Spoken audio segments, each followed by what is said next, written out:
The kind of feedback you can give to any author is highly constrained. What do I mean by that? You're reading something, you want to give them feedback. There's really only two kinds of things you can say. Either you can say, the story is underdeveloped.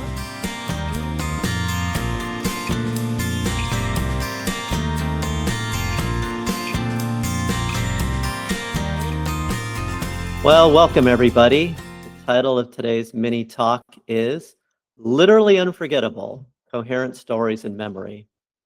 So we're picking up on a definition I've been talking about before, the definition of stories. And one of the things we highlighted was that coherence is key to telling a great story, even having a story at all. Today we're going to go a bit further and we're going to talk not so much about coherence itself, but one of the consequences of coherence, and that is memorability. So here is your promise for today. We're going to learn a little bit about how people remember stories. We're going to talk about how that relates to Bardsy's tools, the one you've been using, like the MCS or the continuity and value delivery sheet. And we're going to put these things together and hopefully they're going to lead to a more compelling novel, a better product. All right. If you guys have questions, feel free to use the chat box and raise your hand. So, on with the show. Stories in memory. I'm going to start off with a disclaimer. The disclaimer is that there hasn't been any rigorous scientific study of storytelling nor its consequences. Now, there has been rigorous scientific study of person perception. So, two things. First of all, what we're going to say about stories and how people experience them is speculative.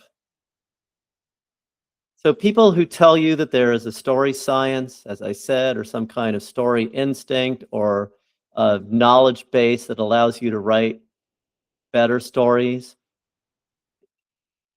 it's not accurate, right? They are stringing together a handful of scientific findings and extrapolating from those to produce some advice, which may be useful or may not be. The contrast is with something like person perception. Person perception has been studied in depth and regularly since about the late 1950s, 60s. And then in the 1990s, with the rise of cognitive science, it got another boost. So, roughly 50, 60 years of scientific research has gone into studying how people relate to other people. And there's a body of findings which are reliable and replicable. So, for example, impression formation. Right? No one realized this before these studies were done, but it takes a couple milliseconds to come to a complete understand, not a complete, but to develop an attitude toward a person you're just meeting. Right? So you can evaluate whether someone is good or bad, credible or not credible, and a bunch of other characteristics in the blink of an eye. And that no one knew that, right? Until people started studying it.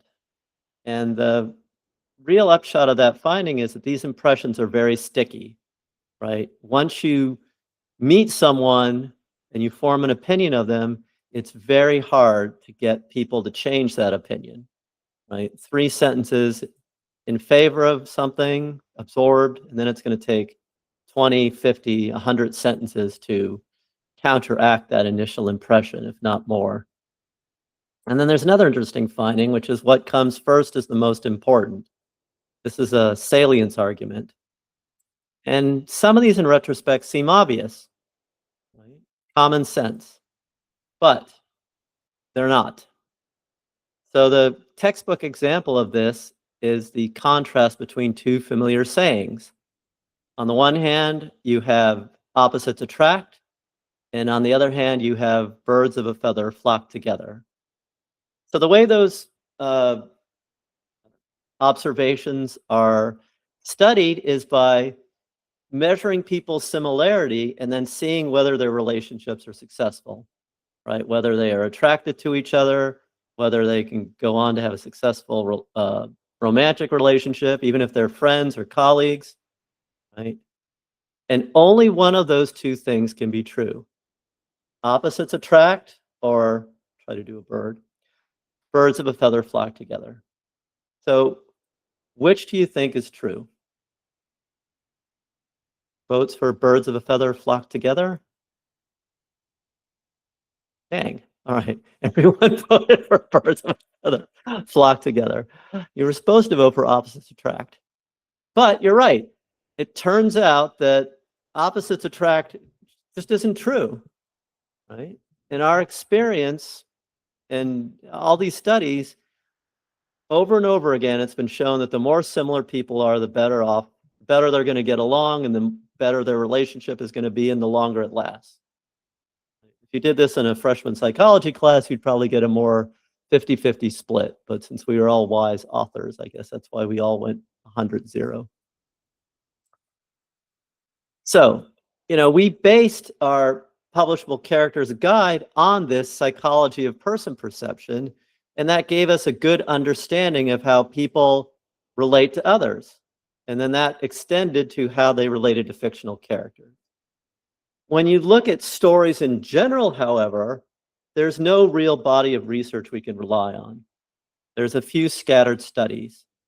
If anyone knows different, please let me know, but I've yet to find a single practicing scientist, either social or otherwise, who only studies stories, whose dissertation career has focused on storytelling and their effects. That said, it doesn't, stories are important, right? They're omnipresent in our society. The top of the head example is, what do kids want? Tell me a story. When you talk to a friend or a partner, how are you doing? How was your day? They respond with a story, right? We buy stories. As novelists, we are in the business of producing stories that we want people to purchase. And all of that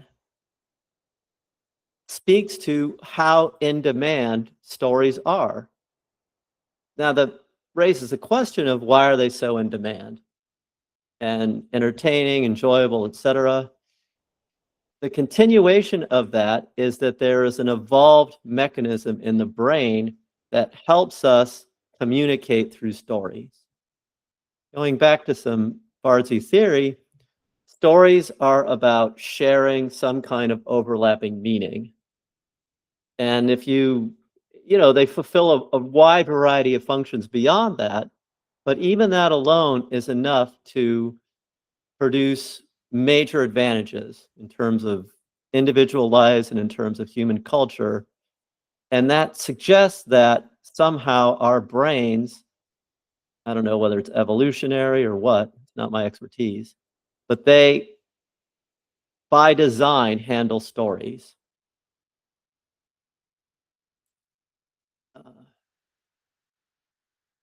Now, one of the things we're doing is we're trying to take this understanding of how stories play a role in our lives, both as authors and as readers, consumers, audiences, and back out of that and try to formulate some tools.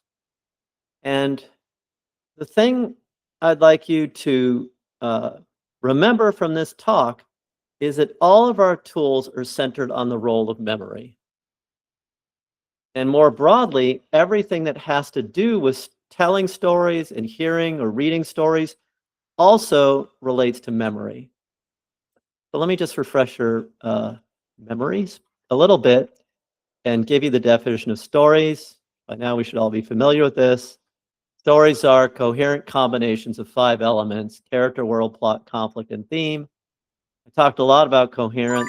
I'm not going to talk about I'm not going to talk about that today, except for there is a implication that coherence, I think, has. And that is that there is a cognitive structure, you can think of this as a mental model or a template that allows us to think about stories holistically. So, some it's abstract, right? It's not a lobe in your brain, it's not next to your ear, it's not whatever, but it is a mental model that exists within your mind that captures stories one at a time. So the way I mean, I've been calling this a metaphorical story-shaped box. Okay. Let's talk a little bit about what a mental model is. So we don't do this anymore, but everyone used to have a phone number, right? So you have a space in your brain that is a phone number uh, box, and then any phone number you used to learn before cell phones went into that box. Pretty simple, right? At least in the United States. Area code, prefix, and 4 more digits. So when anyone would tell you a phone number, you would zip it up and put it in that box. And then that box was there. If you needed to call that person, right, the box had a label on it. So you would pull up that label metaphorically in your brain and dial the phone number. You learned a new phone number, another box. Someone changed their phone number, you would find that label, scratch it out, and then write a new phone number in there.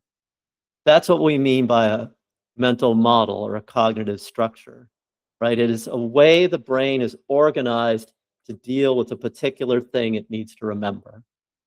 So for people, we call it a simulacrum, right? It is a little holistic model of that person. And then we use that model to relate to them, to think about them, to store information about them, and so on. So this is a speculation, right? That this mental model for stories exists, and that each story you hear gets its own mental model. In other words, a box that you can put the story in and save it, remember it, have it accessible. Once we think about it that way, you can think about what experiencing a story means. And in a nutshell, it means that you are taking the story in, right? If you're reading a novel, you are reading the words, right? And then those words are entering into your mind and rearranged and then put into this story-shaped box. So the experience of reading then is all about understanding the story well enough, or understanding the story as, that's another way to put it, you store it in memory. And the premise I'm making is that the more coherent a story is, the better it fits into this box. And therefore, the easier it will be for the reader to grasp and appreciate and enjoy. So if you follow the logic from top to bottom, coherent stories are going to be satisfying. Incoherent stories won't fit into the box well enough and are going to be frustrating. So 2 analogies. You have a shoe box, right? You're trying to fit a pair of boots in there and it just doesn't work. Right? They stick out, you try to slam the head on, or it's too big or whatever.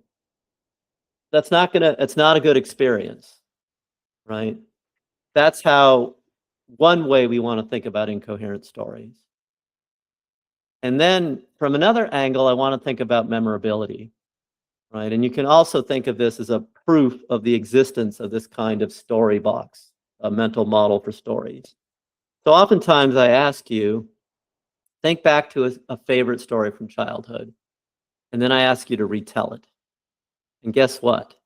You can, right? You might be 30, 40, 60, 80 years old, and a story you repeatedly heard when you were 8, 9, or 10 is right there in your brain and available for you to retell.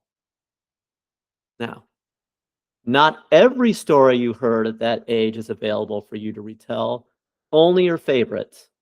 the great ones, the ones that were coherent. So if you think about that observation, what it means is that coherence and memorability go together hand in hand. So I'll give you a quick example. I was in a play in elementary school. It was Androcles and the Lion, and I just remember that story, right? I had to memorize my lines. I think I was the lion. I had to memorize my lines for the lion, and if you ask me today, many, many years later, I can just repeat the whole story to you because I had to learn that story. And not only did I have to learn it, but the way I learned it was by figuring the story out, understanding it, and then putting in this box for long-term storage. And so to retell the story, all we have to do is tap into that box. We recreate the narrative almost instantaneously and just tell it. And decades can have passed. Right? You can imagine stumbling upon a favorite book in an attic or a basement and remembering the book just from the cover. Now, on the other hand, right, if a story is incoherent and doesn't fit in that box, you can wave the book around all you want and bang your head with it and reread the story. You're not going to remember probably even having read it at all. While the favorite story, you'll remember nearly every important part, every detail. And not coincidentally, right, intentionally, the details you remember are going to be the ones that map onto our definition, the 5 major elements and how they fit together. So let's talk about implications. If this is how our brains work, and even if we just recognize that great stories are more memorable because they're coherent, that carries a lot of consequences for our practice as authors. So the first one I want you to notice is separability.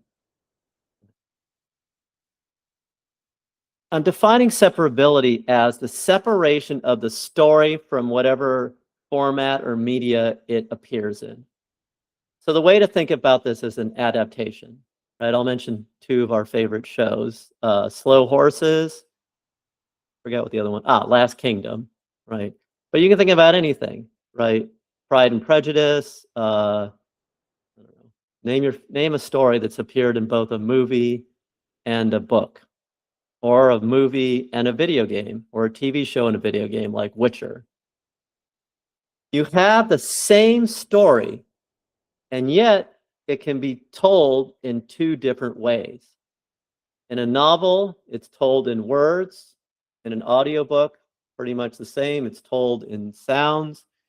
In a TV show or movie, a video, it's told in images plus audio. Right? So, immediate question, is it the same story? You probably have to answer yes. The implication then is that you can take the story out of the medium, right? It exists on a higher, separate level, more abstract if you want. And then that separability allows you to manipulate the story without having to worry about the actual means of transmitting it. And then what that does is it allows you to develop the story and think about it on its own. That's one of your concerns.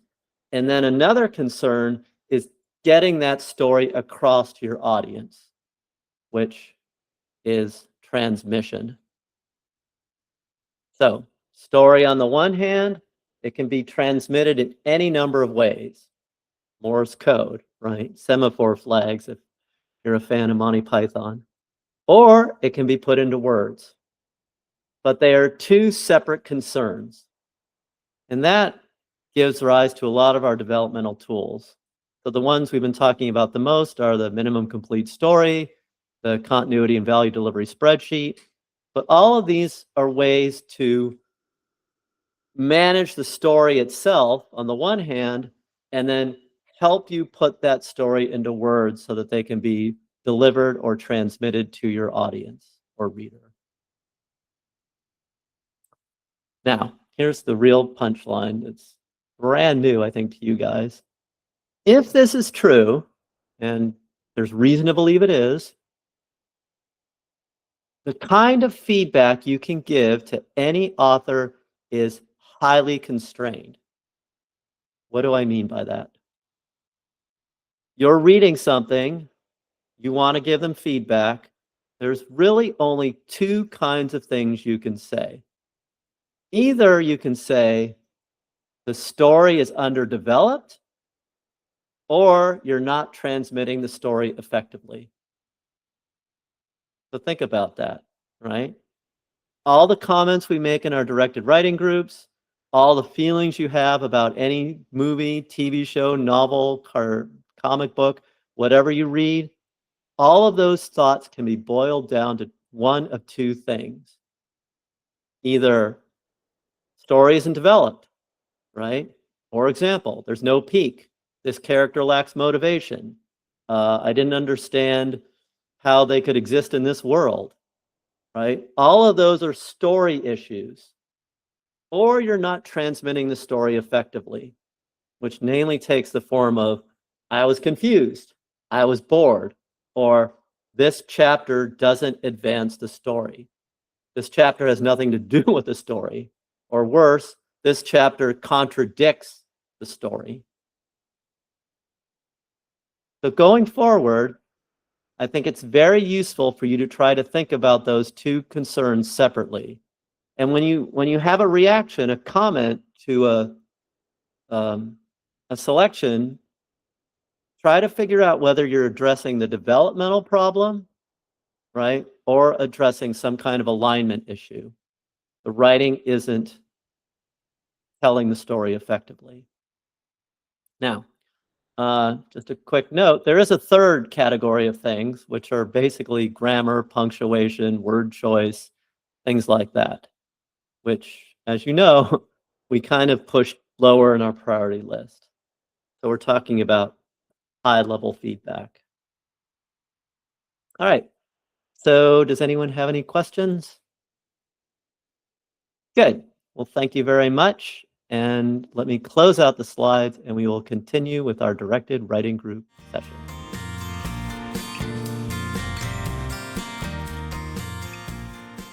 Bardsy delivers the tools, guidance, and support you need to produce compelling novels. Our well-researched and thoroughly tested approach includes our minimum complete story, a 90-second exercise that keeps your writing on track while fueling creativity. Bardsy Publishability Index, a 23-dimension checklist that offers attainable goals and provides actionable feedback. And our brand new comprehensive character developer that helps you construct unforgettable characters. Come see for yourself at Bardsy.com today. Try our workshop or enter our first chapter contest. Then, when you're ready, Elite Membership delivers writing groups, personal coaching, and a curated community. With Bardsy, your work will captivate everyone, from agents to publishers, and, most importantly, your readers.